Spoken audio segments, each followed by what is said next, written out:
안녕하세요. 저는 이 캠퍼스 해맑은 목장의 부목자를 섬기고 있는 구사또래 김준호입니다. 저는 4년 전 한 21살 이쯤에 첫 제자훈련을 끝날 때쯤 부목자를 이제 들어오면서 정말 의욕이 넘쳤습니다. 누구나 다 교회로 데리고 올 수 있을 만큼 패기와 열정이 넘치고 넘쳤습니다.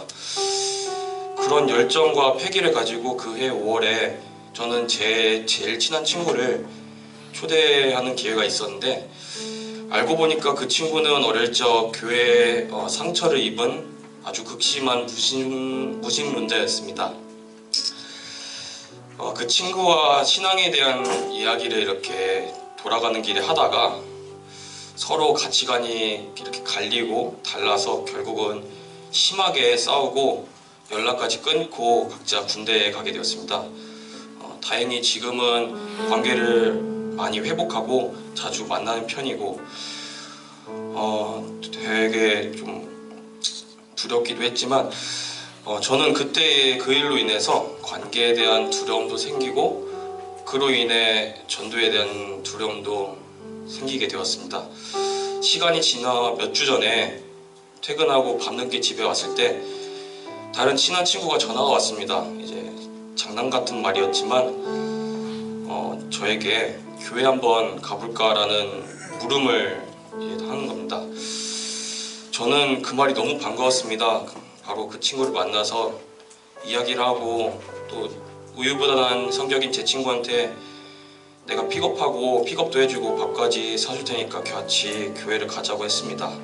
그리고 저는 그날 밤에 친구한테 약속을 받아냈습니다. 하지만 돌아오는 길에 저의 마음 한켠에는 되게 불편함, 부담이 찾아왔습니다. 그 친구는 예전에 같이 술 먹고 담배 피고 사고치고 안 좋은 것들을 다 한 저의 모습을 누구나도 잘 아는 제 친한 친구이기에 막상 어떻게 해야 될지 걱정이 됐습니다. 저는 그런 걱정을 가지고 혼자 고민하는 것을 끝나지 않고 하나님 앞에 이렇게 기도하기 시작했습니다. 그렇게 당일이 되었습니다. 친구를 픽업해서 수원에서 수지로 넘어와 같이 밥도 먹고 교회에 대한 기대나 이미지 등등 조심스럽게 물어보다가 삶에 대한 만족도가 궁금해서 물어보기도 하고, 그리고 하나님이 너의 삶에 함께 하신다면 어떨 것 같냐고 물어보기도 하는데 그 이상 진행이 또 어려워졌습니다. 엑스이도 중간에 좀 못하기도 했었고, 그때 딱 마침 목장 식구들이 와서 자연스럽게 목장 소개도 해주고 같이 교제도 하게 되었습니다.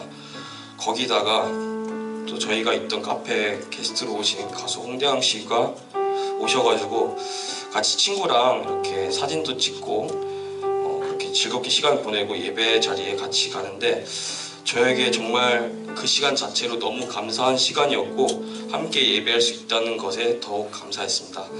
예배가 끝나고 그렇게 친구를 데려오기 부담됐고 걱정했던 제 자신은 어느새 친구한테 기도 제목 있냐고 물어보면서 기도 제목을 적고 있더라고요.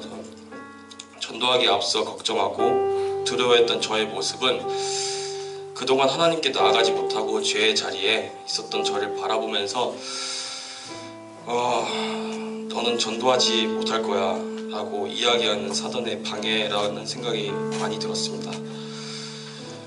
예배가 끝나고 집에 바래다 주면서 친구한테 이렇게 말을 꺼냈습니다. 같이 와서 정말 고맙다. 너랑 같이 교회 오고 싶었고 기도했다고. 참고로 이 친구는 남자입니다. 그래서 그런지 더욱더 서로 낯간지러웠지만 다음 돌아온 주일에도 같이 오자고 약속을 했습니다. 그때 문득 예전에 기도했던 기도 제목이 생각났는데요. 하나님, 제가 친구랑 같이 교회 다니고 싶어요 라는 짧은 기도 제목입니다. 결국에 하나님은 정말 기가 막힌 타이밍을 저에게 보여주셨고 선사해 주셨고, 그리고 교회에 발걸음하는 친구 이끌어주신 주님이 너무 감사하고 그리고 너무 멋지십니다. 앞으로도 정말 기대가 됩니다. 끝으로 제가 그렇게 친구를 데려오기 정말 걱정되고 부담될 때 기도하다 떠오른 말씀을 같이 나누고 싶습니다. 여러분도 이제 제자 훈련하면서 한 번씩은 암송하셨을 텐데요. 빌립보서 4장 6절과 7절입니다. 아무것도 염려하지 말고 모든 일에 기도와 간구로 너희 구할 것을 하나님 감사함으로 하나님께 아뢰라. 그리하면 모든 지각에 뛰어나신 하나님의 평강이 그리스도 예수 안에서 너희 마음과 생각을 지키시리라. 아멘. 이 마음이 저의 흔들리는 마음과 이 말씀이 저의 흔들리는 마음과 생각을 다잡아줬습니다. 그리고 얼마 뒤에 또 목자를 서야 하는 저에게 이 말씀은 제게 큰 버팀목이 되어주시는 주님을 더욱 상기시켜주는 그런 말씀입니다. 앞으로 좋은 일이나 힘든 일 속에도 함께 하시는 주님의 은혜를 생각하니 정말 기대가 됩니다. 모든 상황 속에서 인도하시는 주님께 감사의 영광을 돌리며 마치겠습니다. 감사합니다.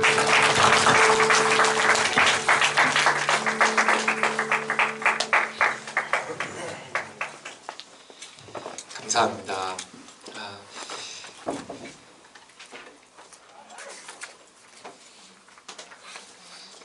우리 한번 앞뒤적으로 바라보면서 서로 인사 나누겠습니다. 당신은 참 소중합니다. 네.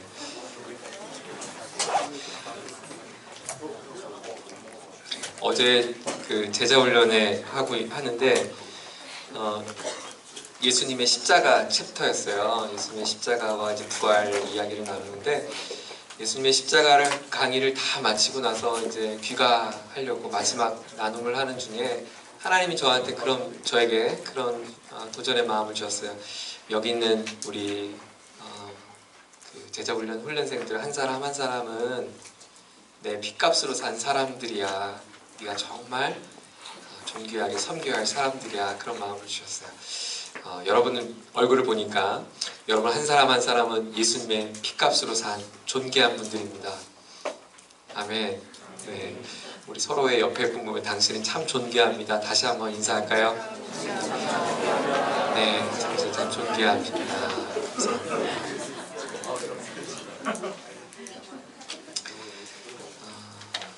또 이렇게 귀한 주말 아침 열심히 달려오고 하나님 말씀 사모하는 마음으로 여러분들 축복합니다. 오늘 우리에게 주신 하나님의 말씀은 예레미야서 32장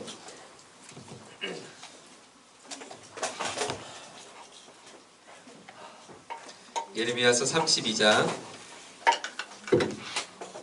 36절로 44절 말씀이에요.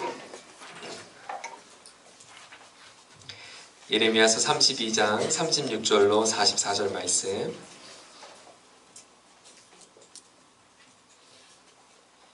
교독하겠습니다. 이제 나 주 이스라엘의 하나님이 말한다. 너희는 이 도성을 두고 전쟁과 기근과 연병을 만나서 바빌로니아 왕의 손에 들어간 도성이라고 말하지만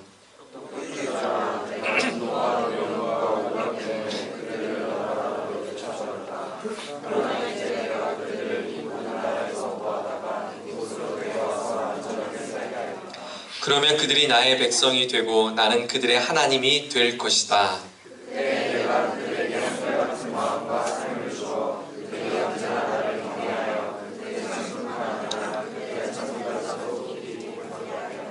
그때는 내가 그들과 영원한 언약을 맺고 내가 그들에게서 영영 떠나지 않고 그들을 잘되게 할 것이며 그들의 마음속에 나를 경외하는 마음을 넣어주어서 그들이 나에게서 떠나가지 않게 하겠다.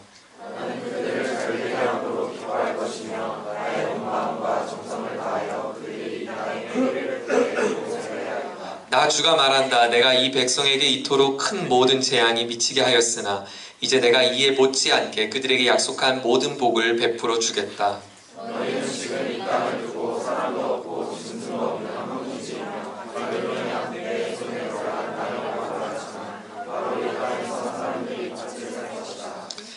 다 같이요. 앞으로는 베냐민 땅에서만 아니라 예루살렘의 사방과 유다의 성읍들과 산간 지역의 성읍들과 평지의 성읍들과 남쪽의 성읍들에서도 사람들이 돈을 주고 밭을 사서 매매 계약서를 쓰고 봉인하고 증인들을 세울 것이다.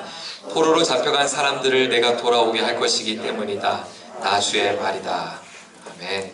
오늘 말씀의 제목은 망한 나라에서 땅을 사는 별 미친놈 다 보겠네 제목의 말씀 같이 나누겠습니다. 좀 제목이 길죠? 원래 제목은 미친놈 그러려다가 좀 너무 제가 이렇게 홀리하지 않은 것 같아갖고 많이 바꿔봤어요. 여러분은 천국에 들어가면 무엇이 가장 기대가 되세요? 여러 가지 기대가 되는 것이 궁금한 것들이 참 많죠. 저도 참 궁금한 거 몇 가지가 있는데 첫 번째 궁금한 건 예수님의 얼굴이 참 궁금해요. 그래서 그동안 TV에서 봤던 그렇게 잘생겼을까? 예수님은 구릿빛에 진짜 머리는 황금빛 여기까지 오는 그 빠마머리일까? 굉장히 궁금해요. 또 궁금한 거는 이런 거예요. 제가 예수님을 만났을 때 첫 대면했을 때 뭐라고 말해야 되죠? 안녕하세요? 아니면 처음 뵙겠습니다. 아니면 뭐 얘기를 할 텐데 중요한 건 제가 한글을 써야 되잖아요. 근데 예수님한테는 샬롬, 카이레 이렇게 뭐 그리스 말로 해야 되나? 히브리어로 해야 되나? 예수님한테 뭐라고 얘기를 해야 되지? 그래서 막 이런 상상을 해보면 제가 조금 해결이 된 게 있어요. 그 아바타 영화가 좀 해결이 됐어요. 아바타에 가니까 아바타는 아바타의 언어가 있더라고요. 그래서 아마도 천국에 가면 저도 모르게 천국의 언어를 쓰지 않을까 뭐 혼자 그런 상상들을 해보았습니다. 여하튼 뭐 기대되는 것이 굉장히 많이 있습니다. 여러분에게도 아마 기대가 되는 것이 있을 거예요. 예수님께서 우리에게 이런 천국을 말씀하실 때 특별히 여러 가지 비유들을 설명하셨지만 참 인상 깊은 비유가 하나 있습니다. 그것은 천국을 마치 땅에 보화가 감추어 있는 밭을 사는 한 사람의 이야기로 천국을 비유하신 적이 있어요. 밭에 보물이 감춰 있는 것을 알게 됐어요. 일하다가 경작하다가 밭에 보물이 있다는 것을 알게 됐어요. 그래서 이 보물을 발견한 이 사람이 이 밭을 자신의 모든 전 재산을 바쳐서 이 밭을 살 것을 결정합니다. 누가 봐도 이 밭은 가치가 없고 누가 봐도 이 밭은 그렇게 투자할 만한 전 재산을 바칠 만한 그렇게 살 만한 땅이 분명히 아닌데 이 사람이 땅을 산단 말이에요. 그럼 주변의 사람들이 아마 손가락질했을 거예요. 이런 어리석은 사람 같으니라고. 지금 때가 어느 때인데 이 땅을 이 쓸모없는 땅을 아직 이거 이렇게 묶여있는 땅인데 이 땅을 왜 산 거야? 이렇게 사람들은 의문을 가질지 몰라요. 그러나 아마 이 땅을 사기 위해서 자신의 전 재산을 바쳐서 땅을 팔아서 이 땅을 사려고 하는 이 사람의 마음만큼은 에이 모르는 소리 말어. 너희들이 깜짝 놀랄걸 이런 기대하는 마음으로 땅을 살 것이에요. 예수님이 천국을 소유한 사람을 마치 이 사람의 마음에 기쁨으로 묘사를 했어요. 오늘 본문의 이야기는 한 사람이 땅을 사는 이야기예요. 그 땅을 사는 이야기를 여러분과 좀 나눠보려고 하는데요. 예레미야가 땅을 사는 이야기예요. 여러분 성경에도 땅을 향한 투자와 땅 매매가 이루어져 있어요. 여러분 좋은 땅을 잘 살 수 있기를 주의 이름으로 축복합니다. 땅 사서 땅값도 많이 오르기를 주의 이름으로 축원합니다. 그래서 이윤이 남거든 저에게 연락해 주시기를 바랍니다. 그런데 오늘 상황이 참 예사롭지 않은 상황이 벌어져요. 먼저 여러분에게 유대인들이 땅을 산다는 것은 어떤 의미 있는지 여러분에게 좀 설명을 할게요. 유대인들에게 땅은 이런 의미가 있어요. 대대로 내려오는 기업의 가문의 유업이에요. 가문의 유업. 오랫동안 종족을 우리 혈통을 연결지어주는 울타리고 삶의 터전이었습니다. 왜냐하면 고대 이스라엘이 처음 만들어졌을 때 하나님께서 그들의 땅이 없었던 그들에게 하나님은 각 지파별로 땅을 소유할 수 있도록 지파별로 땅을 배분해 주었어요. 그래서 이 땅은 하나님이 주신 거예요. 고대 이스라엘 사람들에게 특별히 유대인들에게 땅은 하나님으로부터 받은 삶의 근거지예요. 그러나 그러나 이렇게 삶의 근거지에서 우리가 이 땅에 딛고 살지만 극심한 경제적인 어려움을 처할 수 있잖아요. 뭐 사업이 망할 수도 있고 농사가 잘 안 될 수도 있고 기대했던 일들이 잘 벌어지지 않을 때가 있어요. 그러면 이렇게 경제적으로 어려운 상황이 되면 특별히 가족들이 소유했던 땅을 서로가 매매할 수 있게 했어요. 물론 같은 친척들, 지파 안에서 그 지파 안에서는 그 땅을 매매하는 거예요.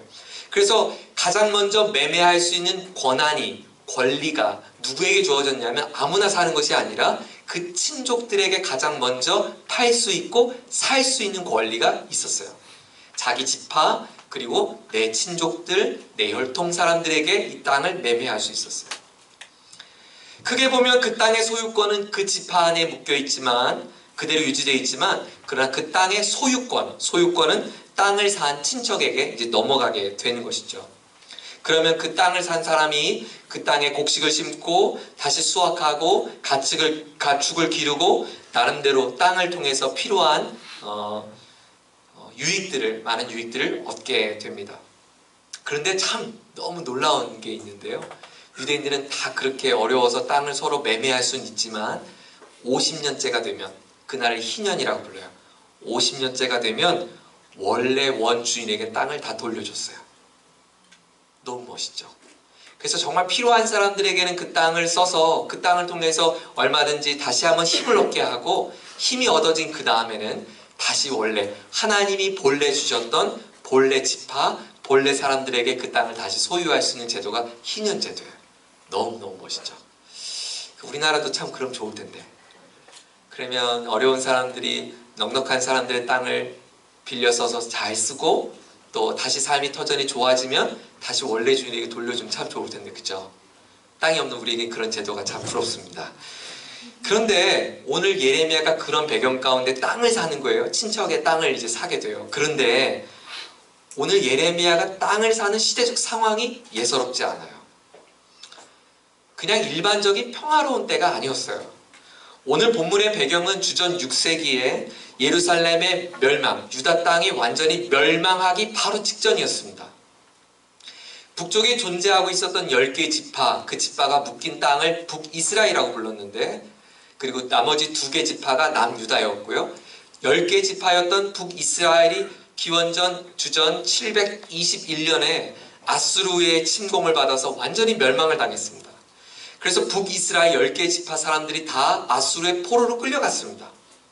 그리고 남아있는 나머지 2개 지파, 유다 지파와 베냐민 지파라고 하는 아주 작은 지파만 남유다의 조그만 땅덩어리를 가지고 있었는데, 그때 역시 아수르를 또 집어삼킨 저 당시 중동의 페르시아 전체의 패권을 장악했던 바빌로니아, 우리 옛날 성경에 바벨론이라고 설명했죠.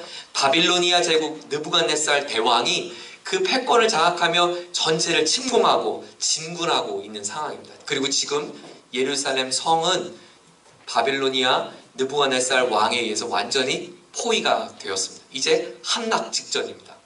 그리고 함락은 587년에 함락이 되죠. 근데 바로 그 직전에 일어난 사건이에요. 강대국의 진공으로 나라가 완전히 쑥대밭이 되었는데, 그 유대 땅에는 어느 누구 하나도 이 땅에 이런 어려움을 책임질 만한 사람이 없었어요. 그리고 어느 누구도 이때 하나님 앞에 은혜를 구하고 하나님의 참 말씀을 들으라는 사람도 없었어요.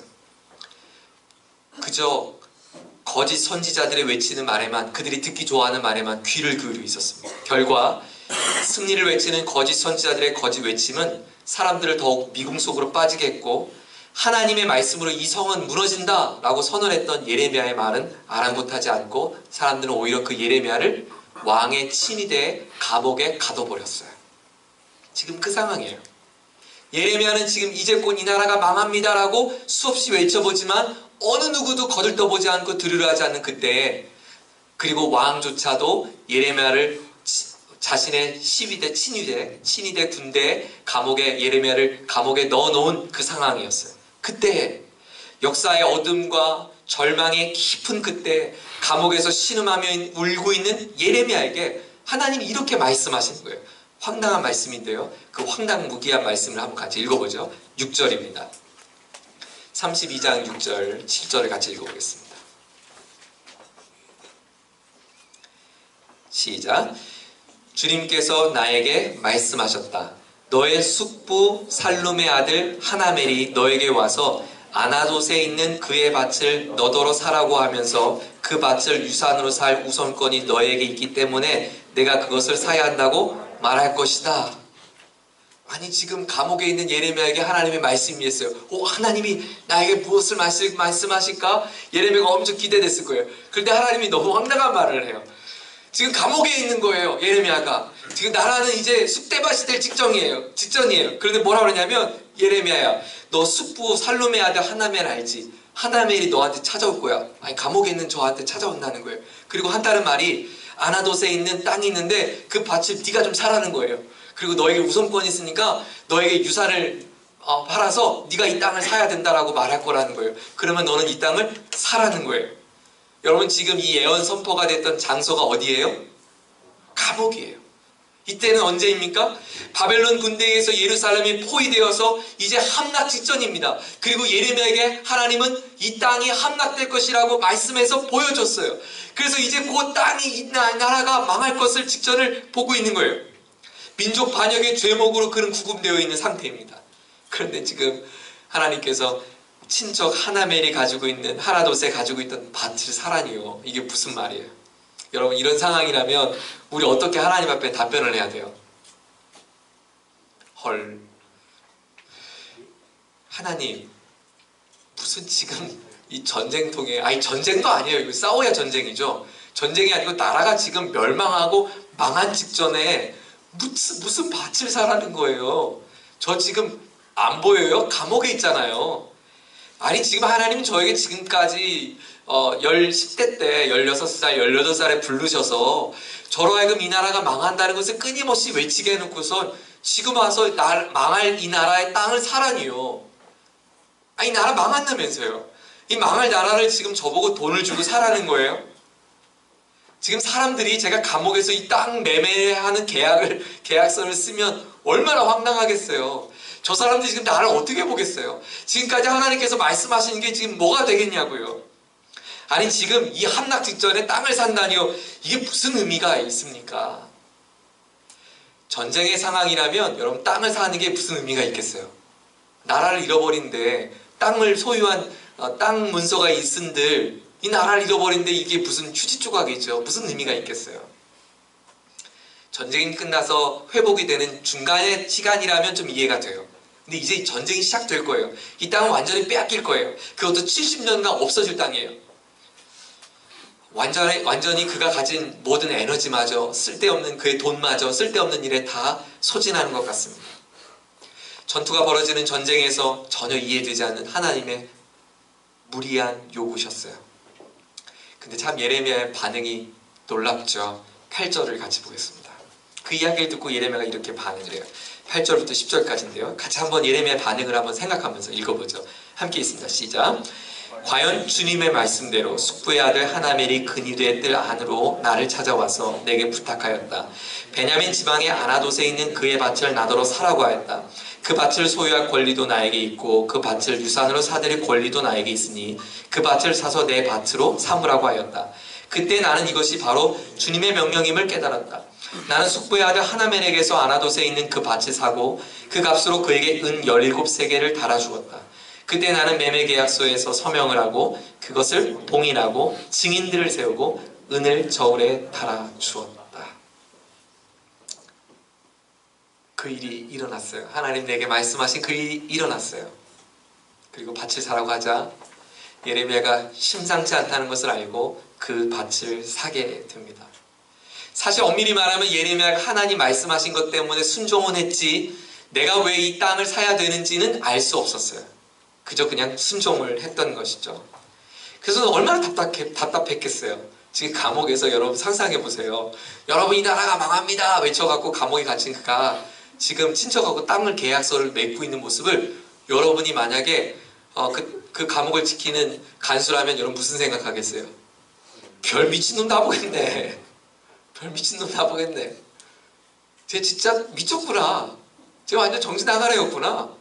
아이 좀 좋게 불러 했더니 쟤 진짜 이상한 애 맞았네. 얼마나 그 이야기를 들으며 예레미야 스스로가 얼마나 답답했겠어요. 답답했던 예레미야에게 하나님이 이 땅을 사는 의미를 이렇게 설명해줘요. 36절이에요. 오늘 본문이죠. 36절과 37절을 같이 한번 읽겠습니다. 시작.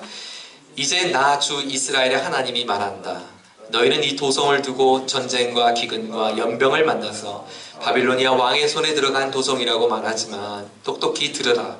내가 분노와 노여움과 우라 때문에 그들을 여러 나라로 내쫓아버렸다. 그러나 이제 내가 그들을 이 모든 나라에서 모아다가 이곳으로 데려와서 안전하게 살게 하겠다. 하나님이 지금 밭을 사라고 하신 의미가 있었어요. 그 의미를 뭐냐면 바로 하나님의 희망의 메시지였어요. 하나님의 약속에 대한 말씀이었어요.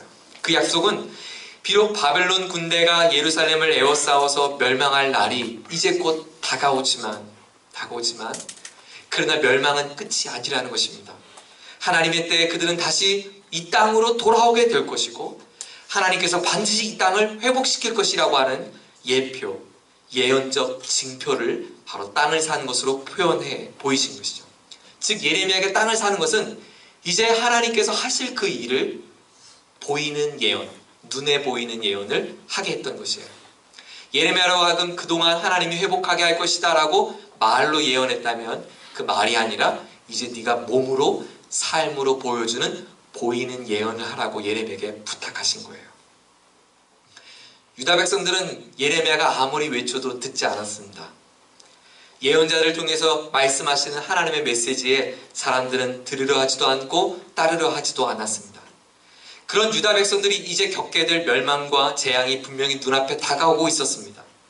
하지만 멸망한 백성들에게 하나님의 마음은 예레미야에게 밭을 사게 함을 통해서 내가 너희에게 하고자 하는 것은 멸망이 아니라 회복이 있고 다시 살리는 것이 나의 뜻이다라는 것을 보여주기를 원하셨어요.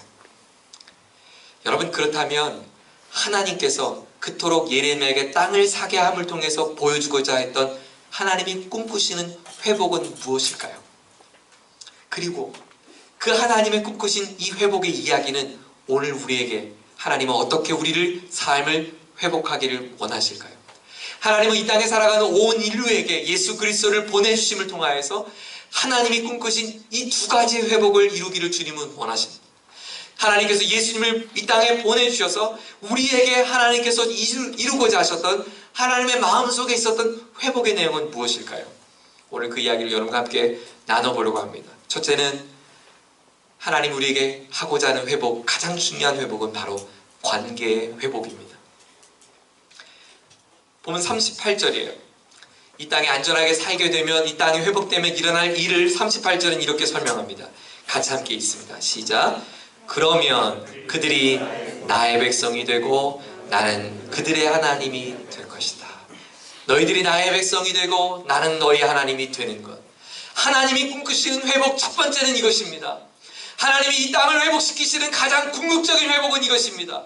죄로 일그러져 더 이상 하나님 곁으로 갈 수 없는 인류가, 하나님을 잃어버리고 하나님을 저버린 인류가 다시 하나님 품에 내가 하나님의 자녀입니다, 내가 너의 하나님이야 라고 하는 이 아름다운 만남의 죄가 회복되기를 주님은 꿈꾸고 계신다는 거예요.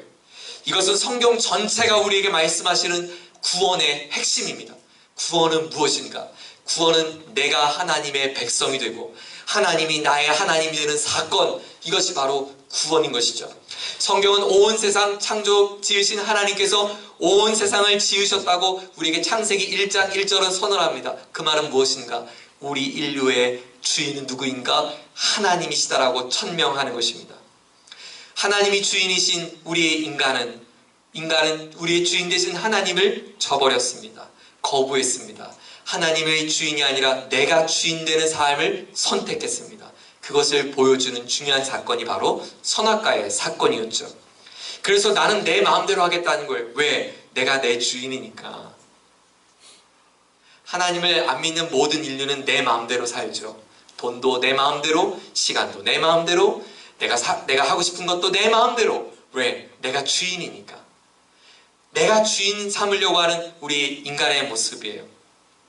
그런데 가만히 보면 내가 주인 되었던, 주인을 잃어버린 인간의 모습은 마치 엄마를 잃어버린 아이가 길에서 울고 있는 모습과도 같아요. 여러분, 엄마와 함께 목적지 소풍을 갑니다. 소풍을 가는데 아이가 엄마를 잃어버렸어요. 그 아이가 길에서 울고 있어요. 한번 상상해 보세요. 6살 난 아이가 길에서 울고 있어요. 엄마를 잃어버렸어요. 지나가는 사람들, 어른들이 보면서 아이야 너 왜 우니? 엄마를 외쳐요. 엄마 이름이 뭐니? 엄마 전화번호 알아? 모른대요. 어디서 잃어버렸어? 모른대요. 넌 어디로 가고 있는 거야? 몰라요. 아이가 뭘 어떻게 다 알겠어요. 그냥 엄마 따라온 거죠. 그 아이를 달래려고 길에서 만난 어른들이 아이의 손에 사탕꾸러미를 쥐어줍니다. 아이가 울음이 멈췄을까요? 두려워서, 무서워서 여전히 울고 있어요. 사탕꾸러미가 내 눈물의 근원을 해결해 주지 못해요. 내 불안함과 내 두려움을 해결해 주지 못하죠. 아이가 춥니? 너무 추운 것 같아서 어른이 그 아이의 몸을 따뜻하게 해줍니다. 그 아이의 눈물이 그쳤을까요? 아니요. 그 따뜻함이 내 마음의 두려움과 불안함을 해결해 줄 수 없어요. 아이가 괜찮아. 아줌마랑 같이 우리 경찰서에 가자. 자, 가장 안전한 곳이죠. 경찰서에 들어 앉아 있습니다. 그 아이의 눈물이 그쳤을까요? 그치지 않아요. 왜요? 경찰서만큼 안전한 곳은 없잖아요. 그 안전해 보이는 경찰서 안에도 나의 궁극적 문제가 해결되지 않아서 그 아이는 눈물을 그치지 않습니다. 이 아이가 이 따뜻한 아줌마를 만나지 못하고 길에서 여전히 울고 있습니다. 여전히 울고 있고 날이 너무 춥습니다. 그리고 그 아이는 너무나 배가 고픕니다. 그리고 몇 시인지 지금 어디 있는지 내가 어디 있는지도 알지 못한 채 두려워하고 있습니다. 근데 저 멀리서 내 엄마가 달려옵니다. 엄마 품에 안깁니다. 그 아이의 갖고 있었던 추위야, 그 아이의 갖고 있었던 배고픔이, 그 아이가 먹고 싶었던 사탕이 먹고 싶음이 의미가 없어요. 엄마를 만난 것이 그 아이에겐 가장 안전하고 가장 행복하겠죠. 그게 안식이겠죠. 여러분, 왜 모든 사람들은 많이 먹고 많이 누리고 많이 이루고 꿈을 이루고 성취하고 여유롭게 살아도 왜 인간의 영혼의 마음은 그토록 공허한 것일까요? 얼마나 더 소유해야 우리는 우리의 공허함이 채워지는 걸까요? 우리는 얼마나 대단한 곳에 우리는 우리의 몸을 맡겨야 우리는 우리의 마음에 편안함이 찾아올까요? 도대체 얼마나 비싼 침대에 우리는 누워야 우리는 단잠을 잘 수 있는 걸까요? 아니요. 우리는 얼마나 비싼 침대에 눕느냐, 얼마나 대단한 지위를 갖느냐가 나의 마음에 만족을 주는 것이 아니라 내 인생의 주인이신 하나님이 내 안에 충만할 때야 우리 인간은 안식할 수 있습니다. 하나님이 유다 백성을 회복하고자 하셨던 첫 번째 목적은 이것이었습니다. 땅의 회복, 곡식의 회복, 소산물의 회복, 삶의 주거지 회복, 그것은 부산물이었어요. 하나님이 정말 주고자 하시는 회복은 나는 너희 하나님이 되고 너희는 내 하나님이, 너희는 내 백성이, 내 아들이, 내 딸이 되는 거야. 그래서 성경은 아브라함 때부터 시작해서 수없이 알리셨던 하나님의 언약, 약속의 메시지는 한 가지였어요. 일관돼요. 여러분, 하나님께서 계속해서 약속하셨을 때 이 패러다임은 바뀌지 않아요. 창세기 17장 7절을 한번 볼까요? 같이 한번 읽어볼게요. 시작. 내가 너와 세우는 언약은 나와 너 사이에 맺는 것일 뿐 아니라 너희 뒤에 오는 너의 자손과도 대대로 세우는 영원한 언약. 이렇게 중요한 언약이에요. 이 언약이 뭐냐면 시작. 이 언약을 따라서 나는 너의 하나님이 될 뿐 아니라 뒤에 오는 너의 자손의 하나님도 될 것이다. 예수님이 이렇게 말씀하셨죠. 아버지께로 갈 수 있는 유일한 그 길, 영접하는 자, 곧 그 이름을 믿는 자들에게는 하나님의 자녀가 될 수 있다고 그랬어요. 너희는 내 백성이 되고 나는 너희 하나님이 되는 거예요. 여러분은 하나님께서 오늘 내 삶의 주인 되심을 고백하십니까? 여러분, 한 주간 동안 여러분의 주인이신 하나님의 뜻을 따라서 한 주간 살아오셨습니까? 혹시 여러분에게 마음에 채워지지 않는 공허함이 있지 않으세요? 여러분 마음속에 뭔가 내 안에 누려도 해보아도 내가 성취를 해보아도 만나보아도 내 영혼의 깊은 곳 가운데 구멍난 것이 채워지지 않는 느낌을 받아보셨어요? 어쩌면 우리가 가장 먼저 회복해야 할 것은 당신에게 있어 하나님과의 관계의 회복일지 모릅니다. 둘째로 하나님은 예레미야를 통해서 주시고자 하는 회복의 이야기는 바로 마음의 회복이었어요. 마음의 회복. 39절의 말씀을 같이 읽어보겠습니다. 그때 자, 38절에 그러면 그랬고 39절에 그때 그랬어요. 그때 또 이런 일이 일어난다는 거예요. 39절 시작. 그때 내가 그들에게 한결같은 마음과 삶을 주어서 그들이 언제나 나를 경외하여 그를 자신뿐 아니라 그들의 자손들까지 길이 복을 받게 하겠다. 하나님의 회복이 무엇이냐면 하나님은 어떤 마음을 주신대요? 한결같은 마음을 주신대요. 마음의 회복인데 어떤 마음이냐? 한결같은 마음이에요. 한결같은 마음. 한결같은 마음이 되면 어떻게 되냐면 한결같은 마음으로 하나님을 경외하게 될 것이다 라고 말씀해요. 그리고 그 흔적은 하나님으로부터 떠나지 않게 되고 대대로 복을 받을 것이다 라고 말을 합니다. 사랑하는 여러분, 하나님을 향한 한결같은 마음의 회복이 있기를 예수님의 이름으로 축원합니다. 그럼 질문해야죠. 하나님, 우리에게 주시려고 하는 한결같은 마음이라는 게 뭐예요? 이 질문을 해봐야 돼요. 한번 질문해 볼까요? 한결같은 마음이 뭐예요? 한결같다. 우리 혜성이가 아빠 한결같은 마음이 뭐예요? 그럼 제가 혜성이한테 한결같은 마음을 뭐라고 설명해야 되지? 고민해 봤어요. 사실 죄인된 인간은 사람과 사람과의 한결같은 마음을 갖기란 쉽지 않아요. 여러분, 제가요 우리 자녀들이 아내의 뱃속에 잉태됐다는 소식을 듣고요 얼마나 기뻤는지 몰라요. 아이들이 태어날 때요 제가 진짜 좋은 아빠가 되려고요 진짜 마음을 굳게 다짐했어요. 제가 아이들이 자라면 무슨 짓을 해도 저는 저의 아이들을 사랑하고 100% 용서하고 용납할 너그러운 아빠가 될 거라고 굳게 다짐했다고요. 제 마음이 한결같았을까요? 아니에요. 쉽지 않아요. 제가요 아내와 결혼할 때 결혼 반지를 끼면서 서약을 했다니까요. 안세호 군은 김유미 양을 마음을 다해서 뜻을 다해서 힘을 다해 사랑하겠습니까? 네, 사랑하겠습니다. 그 한결같은 마음을 제가 다짐했고요 서약도 했는데요 솔직히 말해서 한결같은 마음 지키기가 어려워요. 쉽지 않았어요. 한결같은 마음, 우리는 그래도 한결같지 못한 마음을 갖고 있는 우리에게 이 내 마음으로 다시금 하나님을 한결같은 마음으로 사랑하라고 하니까 너무 부담스러웠어요. 이 말씀이. 하나님의 회복인 오케이 좋은데 내가 그 하나님의 한결같은 마음을 갖는다는 것이 너무나 부담스러웠어요. 한결같은 마음을 하나님이 가지려면 어떻게 하면 될까라고 한번 고민을 해봤어요. 그다음 하나님께서 제게 제 아내를 제가 한결같은 마음으로 사랑하기 위해 몸부림쳤던 저의 모습을 생각나게 했어요. 제 아내가 24시간 늘 예쁜 건 아니에요. 이거 편집해주세요. 늘 제 아내는 24시간 예쁘지만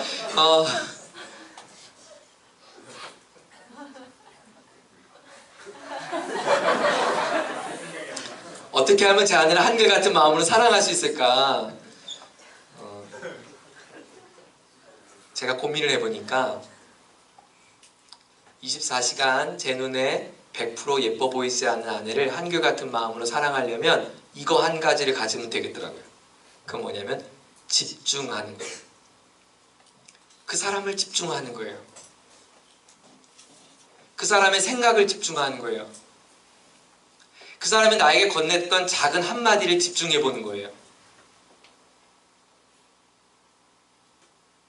그 한 사람이 내가 했던 행동을 기뻐했던 그 순간을 집중해 보는 거예요. 그리고 그 한 사람이 나를 향해 보여줬던 사랑의 모습을 내 마음속에 집중하는 거예요. 한결같은 마음을 집중하는 거구나 라고 생각을 해봤어요. 제가 지난 한 주간 동안 하나님 주신 이 말씀을 붙잡고 하나님을 집중하기 시작했어요. 최선을 다해서 집중해 보았어요. 물론 완전하진 않았지만 제가 의식이 되어 있는 순간마다 하나님을 집중해 보았어요. 아침에 일어나서 안경 쓴 사람은 다 알 거예요. 안경 쓴 사람 아침에 일어나면 제일 먼저 뭐예요? 안경을 찾죠. 뵈는 게 없으니까 이게 눈에 뭐가 보여야 돼. 그래야 뭘 할 수 있어요. 몇 시인가도 보려면 안경을 찾아야 돼요. 제가 안경을 찾고 안경을 쓰는 그 순간에 제 의식이 있는 그 순간에 하나님을 집중해 보았어요. 안경을 쓰고 침대에 걸터 앉았어요. 하나님, 오늘 좋은 아침입니다. 굿모닝 예수님. 그리고 제가 오늘 하루를 보낼 것을 그냥 머릿속에 생각했어요. 뭐 기도가 아니고 그냥 그분을 집중해 보았어요. 그리고 그분이 오늘 내 삶을 어떻게 살기를 원하실까 하나님의 마음에 집중해 보았어요. 제가 잠들기 전에 처음에는 5분, 그 다음에는 10분, 처음에는 제가 1%를 하나님께 드리겠다는 마음으로 5분을 드렸거든요. 그 다음에는 제 시간에 5%, 제 시간에 10%. 어제 그제 이틀 동안 잠자는 시간이 아까웠어요. 그분을 집중하고 그분과 대화하는 시간이 너무 좋은 거예요. 제가 요즘에 읽고 있는 책이 한 절 한 절씩 곱씹고 읽고 있는 책이 있는데요. 경건을 열망하라고 하는 17세기 목회자 토마스 왓슨이 쓴 책이에요. 17세기 목사님이에요.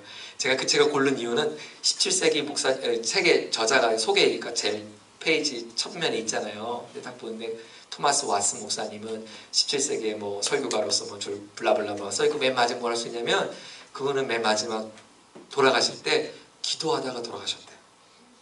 너무 멋있더라고요. 그래서 하나님 저도 죽을 때 아파서 시름시름 앓다 죽지 말고 기도하다 죽게 해주세요. 그리고 그런 마음으로 너무 멋있어서 이분의 이야기를 한번 들어봐야겠다. 한 구절 한 구절 읽는데요. 너무너무 감격스러워요. 얼마나 행복했는지 몰라요. 너무너무 행복했어요. 어제도 제가 이제 원고 다 마치고 제가 이렇게 이거 교환을 저장을 딱 누른 시간이 한 1시 정도 됐어요. 새벽 1시. 그 다음부터 잠자는 게 아까운 거예요. 그분을 더 집중해보고 싶은 거예요. 그분을 제가 너무 몰랐더라고요. 제가 너무 그분을 존귀하게 여기지 않았더라고요. 하나님, 저에게 하나님은 참 소중한 분이십니다. 제가 고백을 해봤어요. 저는 하나님이 제 하나님이 되셔서 너무너무 좋아요. 고백해봤어요. 너무너무 행복하더라고요. 그런데요, 제가 이 큐티를 미리 앞뒤로 이렇게 준비하면서 제가 묵상을 했었던 때 이 한결같은 마음이 뭘까? 집중하는 것이다. 그 집중이 뭘까? 어떻게 집중하는 건가? 이렇게 생각하고 이 생각을 갖고 그 다음 40절을 읽었는데요. 40절에 놀라운 사실을 알게 됐어요. 40절 한번 봅시다. 40절 시작. 그때에는 내가 그들과 영원한 언약을 맺고 내가 그들에게서 영영 떠나지 않고 그들을 잘되게 할 거고 그들의 마음속에 나를 경외하는 마음을 넣어주어서 그들이 나에게서 영원히 떠나지 않게 할 거야. 하나님이 이렇게 할 거야 라고 말씀하셨는데 여러분도 그렇게 읽혀지세요? 내가 회복하게 되면 말이야 한결같은 마음을 줄 거고 한결같은 마음이 생기잖아? 그러면 너와 나가 영원히 떠나지 않을 거야 라고 했던 이 구절이 이렇게 들리는 거예요.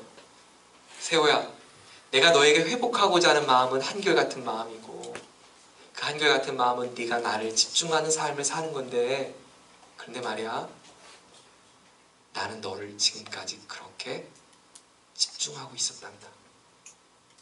난 너를 한 번도 영원히 떠나본 적이 없단다. 나는 한 번도 네 곁에서 벗어나 본 적이 없단다. 나는 한 번도 너의 마음에 다른 곳에 있을 때 네가 시선이 다른 곳에 있을 때에도 나는 늘 내 시선이 너에게 있었단다. 세호야, 지난 한 주간 동안 네가 뭐 시간 1% 드린다고 지금 나한테 아침 저녁으로 이렇게 집중하지만 난 네가 1%조차도 나에게 주지 않고 살아가는 100%의 삶을 네가 살 때에도 나는 너를 영영 떠나지 않았단다. 그래서 내가 이 내 마음을 너에게 주고 싶은 거야. 내가 너를 향했던 이 한결같은 마음을 주고 싶은 거예요. 내가 너를 향해서 한 번도 떠나지 않고 외면하지 않고 너를 기다리고 오늘도 인내하고 그저 바라보고 있고 그저 나에게 고개를 돌리기를 기다리고 있는 내 마음을 너에게도 주기를 원하는 거야. 왜? 내가 너를 바라보며 내가 너를 향하여 집중하고 있는 그 순간이 나에게 너무나 행복했거든. 내가 너로 인하여 기쁨을 이기지 못하게 하시며 스파냐 선지자가 외쳤던 내가 너로 인하여 기쁨을 이기지 못하게 하시며 내가 너 때문에 그토록 기뻐했던 이 기쁨이 네가 다른 어떤 물건을 소유했을 때의 기쁨이 아니라 네가 어떤 것을 성취했을 때 소유의 기쁨이 아니라 너도 나를 소유했을 때 가질 수 있는 이 엄청난 기쁨을 내가 너에게 주고 싶거든. 난 내 마음이 다시 나에게로 집중되는 그 기쁨을 난 너에게 주고 싶구나. 아, 하나님이 나를 향해 집중하라고 하신 것은 요구가 아니었어요. 오히려 나를 향해 집중하고 계신 하나님의 사랑의 고백이었어요. 우리는 정신 상태가 꽤 괜찮으면 하나님 잘 찾기도 하고, 매월 두 번째 달이 시작되면 규칙책도 새로 사고 다짐도 가셔보지만, 삶이 바쁘고 힘들고 아프고 지치고 거절당하고 헤어지고 마음의 상처를 입으면 우리 하나님 안 찾잖아요. 그때도 하나님 우리를 떠나본 적이 없다는 거예요. 40절의 말씀을 다시 한번 읽어볼까요? 40절 시작. 그때는 내가 그들과 영원한 언약을 맺고 내가 그들에게서 영영 떠나지 않고 그들을 잘되게 할 것이며 그들의 마음속에 나를 경외하는 마음을 넣어주어서 그들이 나에게서 떠나가지 않게 하겠다. 41절도 읽어볼까요? 시작. 나는 그들을 잘되게 함으로 기뻐할 것이며 나의 온 마음과 정성을 다하여 그들이 이 땅에서 뿌리를 굳게 내리고 살게 하겠다. 하나님은 이 일을 위해서 44절에 예레미야에게 매매 계약서를 쓰게 했고요. 매매 계약서만 쓴 게 아니라 이 매매가 확실되었다고 하는 사실에 대한 증인을 세우게 했고요. 옛날에는 땅을 사면 종이로 사는 게 아니고 종이 매매 계약서만 있지 않고 증인을 반드시 둬야 돼요. 요즘 부동산도 그렇죠. 계약서도 있고 부동산 그분이 증인이 되고 같이 지장을 찍잖아요. 매매 계약서도 쓰고 증인도 세우라는 말은 내가 너에게 약속한 이 회복은 반드시 이룰 것이다. 여러분, 온 인류는 우리의 인생의 주인이신 하나님을 저버려서 이제 곧 임박한 심판의 직전에 있습니다. 그리고 그 심판은 반드시 이루어질 것이고 하나님 앞에서 영원한 형벌이 처해질 것입니다. 하나님은 그래서 이 멸망받을 인류를 구원하시기 위해서, 건지기 위해서 방법, 웨이, 길을 열어주셨어요. 예수님이시죠. 그래서 예수님을 통해서 예수님을 믿는 자들에게, 예수님 안에 속한 자들에게, 예수님께서 하신 그 일 안에 들어간 자들에게 하나님의 자녀가 되는 권세를 주었습니다.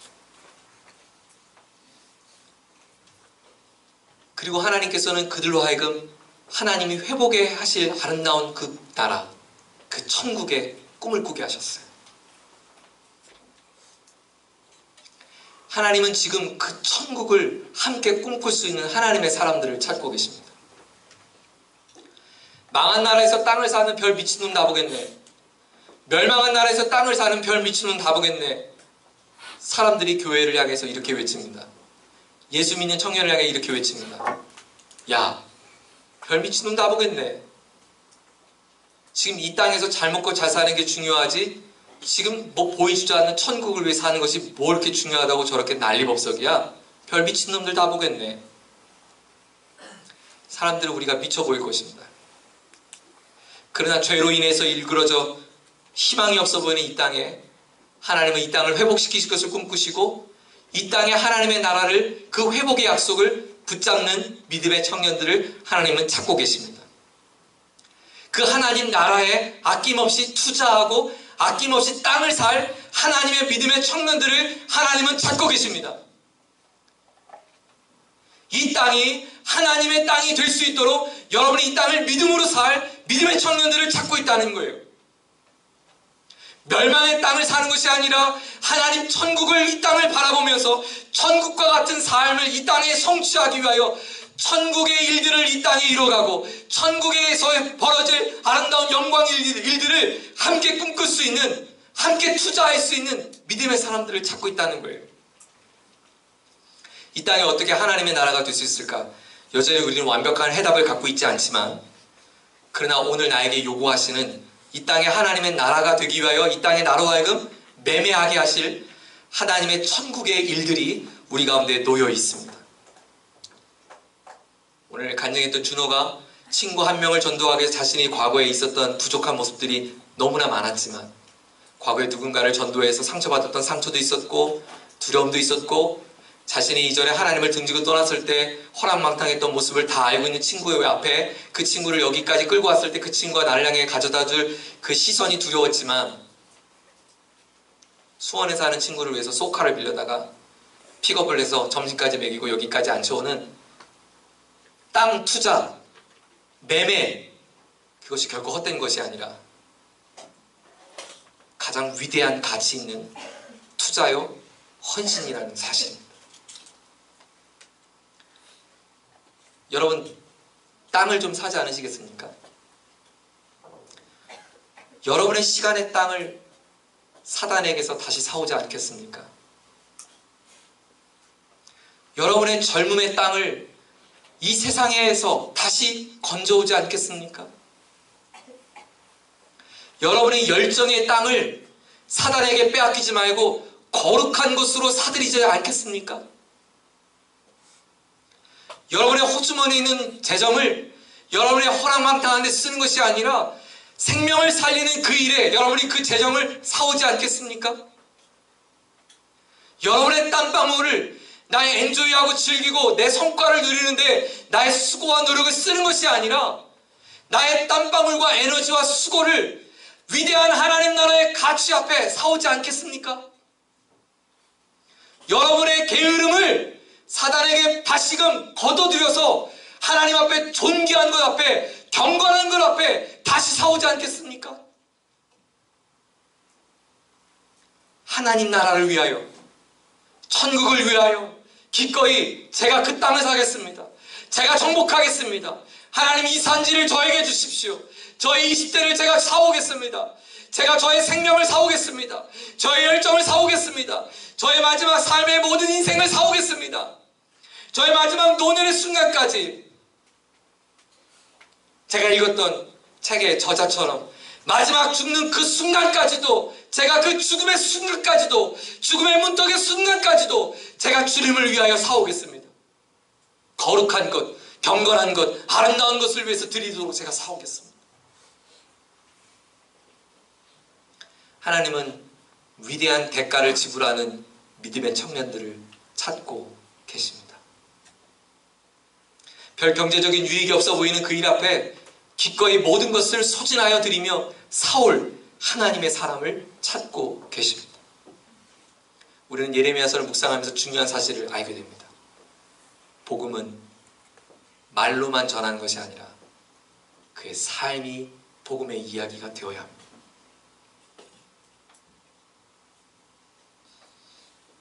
예수 그리스도의 회복과 소망을 고대하고 비싼 젊음의 대가를 지불하는 당신은 결코 낭비한 것이 아닙니다. 아름다운 토요일날 무르익어가는 가을날 이 아침에 이곳에 모여 여러분의 시간과 삶을 던진 여러분의 투자는 고귀하고 아름다운 투자입니다. 잘하셨습니다.